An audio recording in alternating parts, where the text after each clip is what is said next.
Thank you, everybody, for coming on this absolutely gorgeous, gorgeous day. I'm sure you can probably think of someplace better to be. Actually, you probably can't.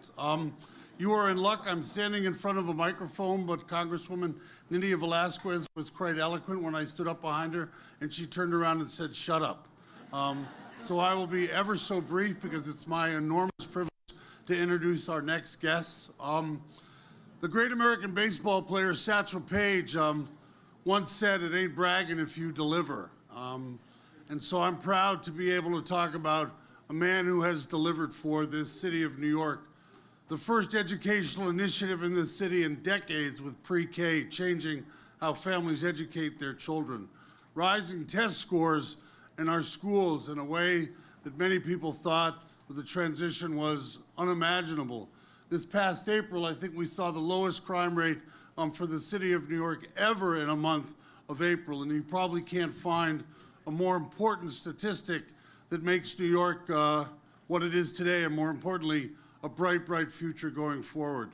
But for the Waterfront Alliance, a mayor also who has truly, truly delivered, whether it's in the Rockaways and the restoration of the boardwalk, whether it's the Rockaways and the restoration of a community after Sandy, of reimagining Lower Manhattan for a coastal resiliency program, making sure that this jewel on the west side, Pier 40, remains threatened by the cleanliness of the water and the undermining of our piers. A whole new pier, Pier 57, just up the water here. All of these are things that our next guest has actually delivered on. But today we're really celebrating a long-time goal of the Waterfront Alliance, a long-time goal of the city of New York that's been talked about, but hasn't been achieved, and that is a 5-borough greenway, waterway, ferry system linking all of the city together in a whole new fashion. And we are delighted that once again, Mayor de Blasio has delivered. So please give a warm, warm Waterfront Alliance welcome to the man who has delivered, Mayor Bill de Blasio.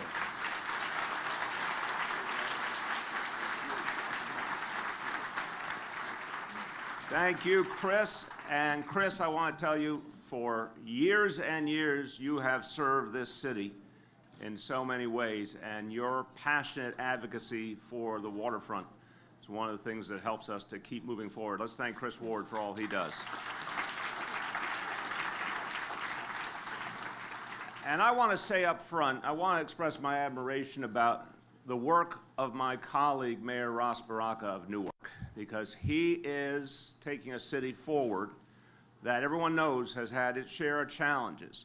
But it takes vision to recognize that a waterfront there could be transcendent for his city. And I want to say to everyone, I know everyone here in this room believes in the importance of turning to the water, of cherishing our waterfront, of making it something for everyone. We've come a long way in New York City. It's taken a lot of work. We have more to do. But in Newark, the task for years has been even harder, and it takes vision and commitment to get it done. So for everyone here who believes in the tri-state area and believes in going back to the water, I want to ask you to give your full support to his work, and I want to ask you to applaud the work of Mayor Ras Baraka. Thank you. Thank you.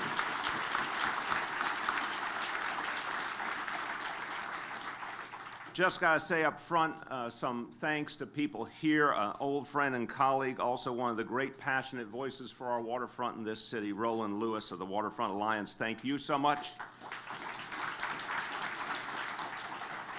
Our partner in the work of creating a citywide ferry service for the first time in a century, and I want to thank him and everyone at Hornblower have done an outstanding job already. Thank Terry McRae, CEO of Hornblower, for all they are achieving.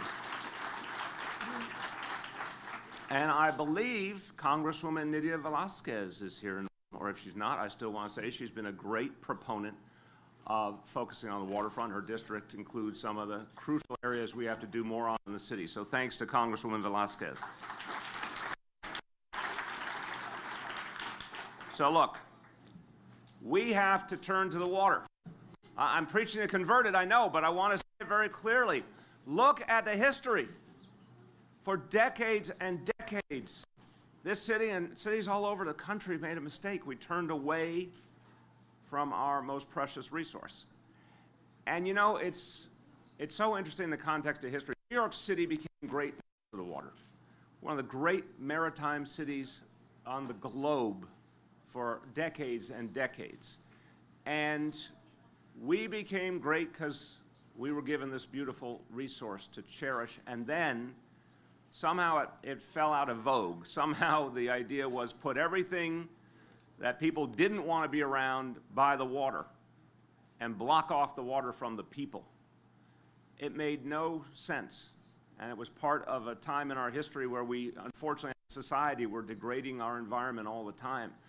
And the last few decades, people got wise. They understood that we had to clean up the water and turn back to the water. But it's been in fits and starts. And each successive generation has to do more. We have to get it right. We have to return to our roots. And with citywide ferry service, we recognize that we could do something, again, hasn't been done in a century, that we could connect New Yorkers all over the city in the one place where you don't have a traffic jam. And there's not a stop sign in the way or a stoplight stopping you from moving around. The place that, you know, you look out sometimes on our beautiful harbor and you only see a few boats or ships going by. And once upon a time, it was one of the busiest harbors on the earth. So we believed that New York City ferry service could be a game changer in so many ways, that it could redefine how people get around in so many of our communities that are close to the water, that it could help people get off of the roads. Can I get a survey of the room? How many people think more New Yorkers need to get out of their cars?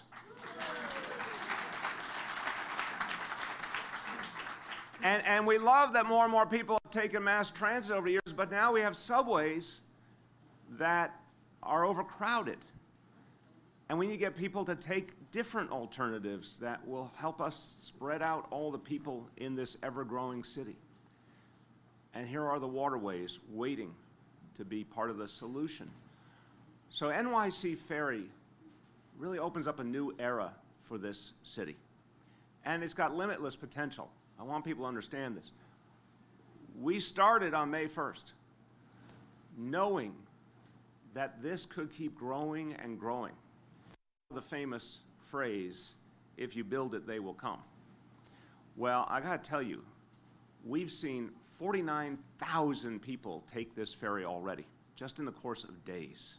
49,000 people have shown that they wanted to be part of this ferry service.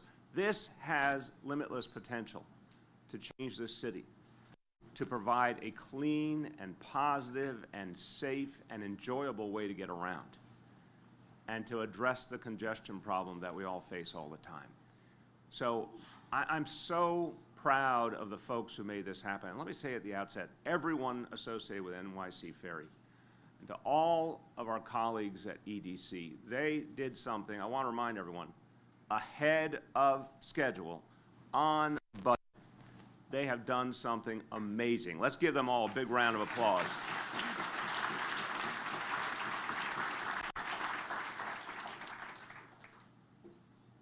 We knew it was important to make ferry service something for everyone.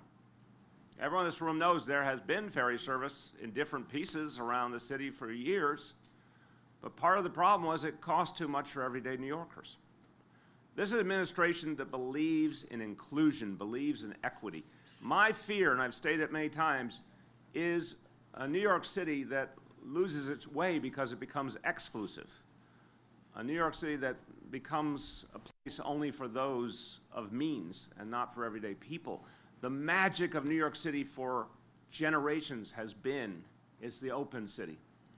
It's the city for people from everywhere, every part of the globe, every walk of life, every faith.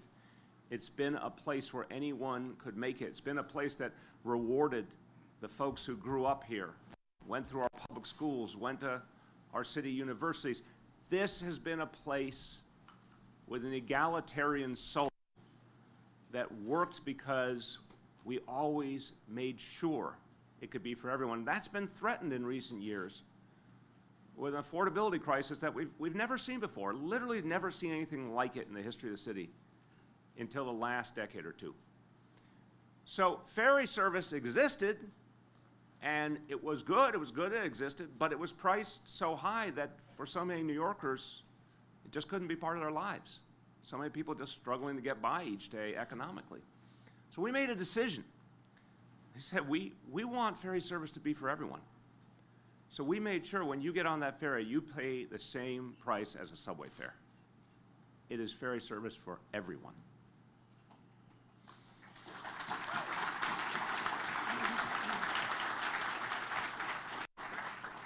And I've got to tell you, the start, again, has been absolutely outstanding. You know, asking people to create something from scratch is never easy.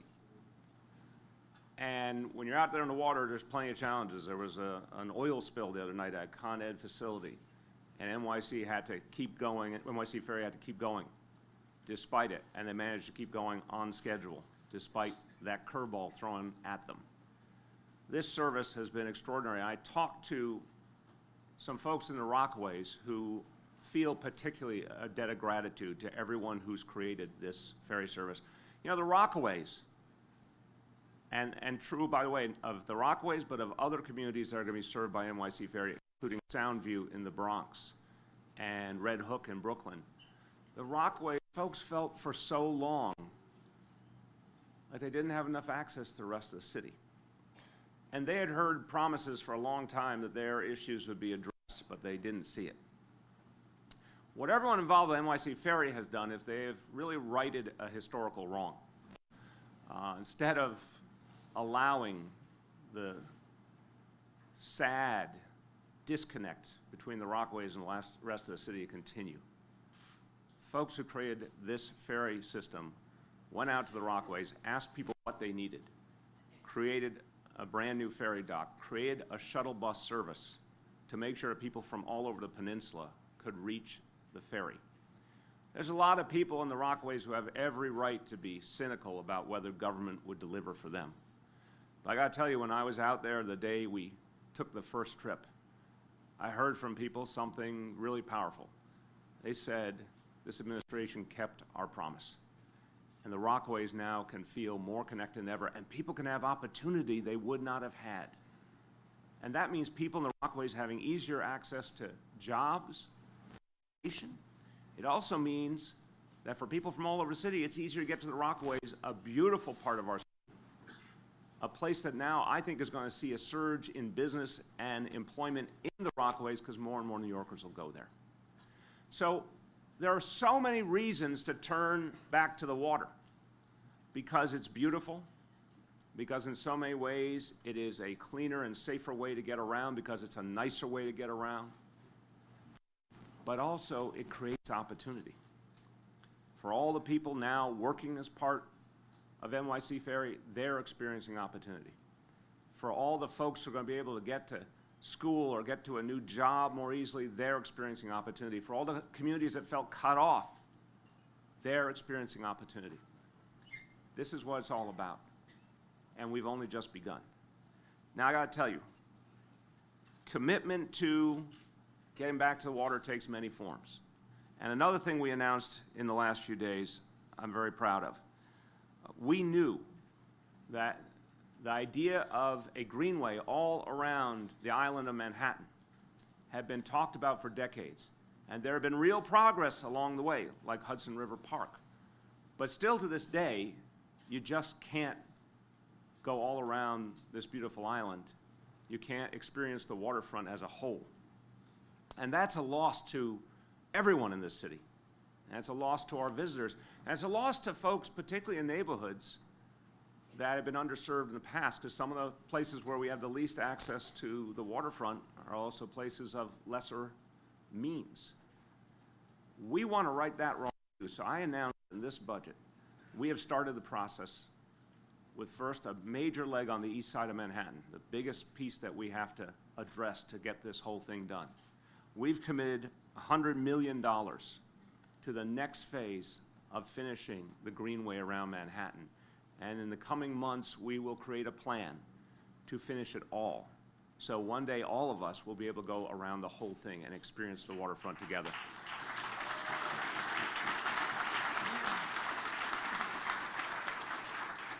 And finally, there were some other crucial things that had to be done. There's a lot of unfinished business in this town when it comes to our waterfront. And we are going to systematically work through the agenda.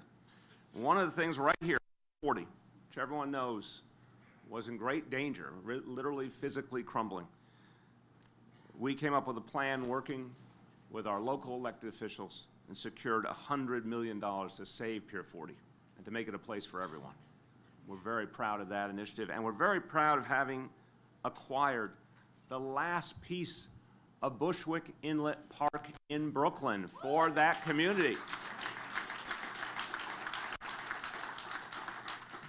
So look, all the pieces come together. Folks in this room have fought long and hard and worked so diligently, piece by piece, to return us to our roots, to connect us to the beauty around us, to let people in the greatest city in the world have the joy and the comfort that comes from being connected to the water and understanding of our place in the greater environment. We have more to do, but I can tell you, just based on the things I've mentioned already, this city is surging forward. We are getting people back to the water more than before. And there's limitless possibility of what it's going to mean for our people. And we're going to make sure it serves every one of our people. We're going to make sure the water is for everyone. Thanks so much.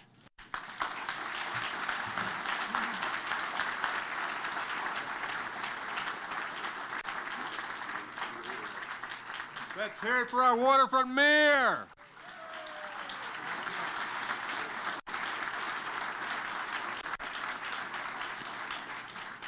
All right. Well, beautiful. The next, if I get the next plenary panel, Colonel Boulay, Pete Dirk, Pamela, Akila. All right. Yeah, sit right there, please. We'll